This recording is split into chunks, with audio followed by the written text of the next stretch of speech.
Angel, dun sa pag-iikot nyo ba, ano ba yung mga nakakwento sa inyo ng mga nakakasalamuhan ninyo na araw-araw na mga challenges nila?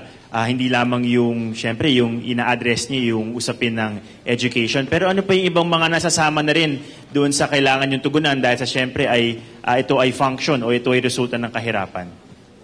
Actually po, especially po sa mga bata, ang ina-address po talaga nila is, ate, ang hirap po, mahirap mag-aral, mahirap pumunta sa school, mahirap pumunta sa ospital, wala pa kaming pambayad. And yung mga hinaing po nila kasi commonly, hindi po naririnig, or kung naririnig man po, hindi nabibigyan ng pansin, karamihan.